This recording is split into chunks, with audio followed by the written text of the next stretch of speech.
Apa jadinya jika orang yang paling dipercaya untuk menegakkan hukum justru menjadi dalang di balik pembunuhan paling keji di bawah atap rumahnya sendiri?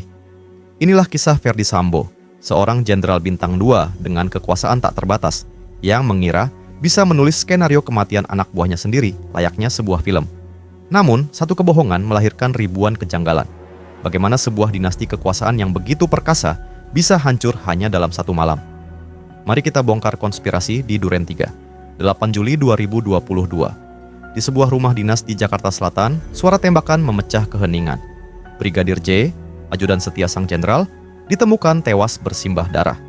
Skenario awal pun diluncurkan ke publik, sebuah narasi tentang tembak-menembak yang dipicu oleh dugaan pelecehan seksual terhadap istri sang jenderal, Putri Chandrawati. Namun, publik tidak bodoh. Netizen mulai mencium bau busuk. Mengapa CCTV di lokasi kejadian mendadak rusak? Mengapa luka di tubuh korban dianggap tidak wajar? Dan mengapa pihak kepolisian seolah sangat tertutup di awal penyelidikan? Skenario yang disusun rapi oleh Sambo mulai retak saat satu persatu fakta medis dan kesaksian ajudan lain mulai saling bertabrakan. Faktanya jauh lebih gelap dari sekadar tembak-menembak. Melalui penyelidikan mendalam, terungkap bahwa Brigadir J dieksekusi secara dingin. Ferdy Sambo diduga memerintahkan ajudannya yang lain, Baradae, untuk menembak rekannya sendiri. Saat korban sudah tak berdaya, Sambo pun diduga ikut melepaskan tembakan untuk memastikan kematian sang ajudan. Tak berhenti di sana, operasi senyap pun dilakukan.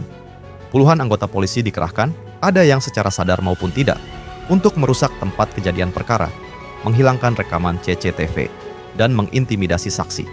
Ini bukan sekadar pembunuhan, ini adalah obstruction of justice atau perintangan penyidikan secara masif yang melibatkan struktur tinggi kepolisian. Dunia hukum Indonesia pun terguncang. Persidangan yang berlangsung berbulan-bulan menjadi tontonan nasional.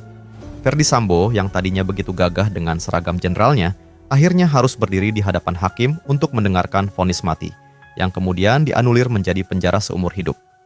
Kasus ini bukan hanya tentang nyawa seorang Brigadir J, tapi tentang bagaimana kekuasaan yang mutlak bisa membuat seseorang merasa menjadi Tuhan yang bisa mengatur hidup dan mati orang lain. Kejatuhan Sambo adalah simbol runtuhnya sebuah kerajaan di dalam institusi yang membuktikan bahwa tak ada pangkat yang cukup tinggi untuk menutupi jejak darah. Hingga hari ini, kasus Sambo tetap meninggalkan luka dan pertanyaan besar tentang reformasi di tubuh penegak hukum kita. Menurut kalian, apakah keadilan yang sebenarnya sudah benar-benar ditegakkan atau masih ada potongan puzzle yang hilang dalam drama ini? Tulis pendapat kalian di kolom komentar.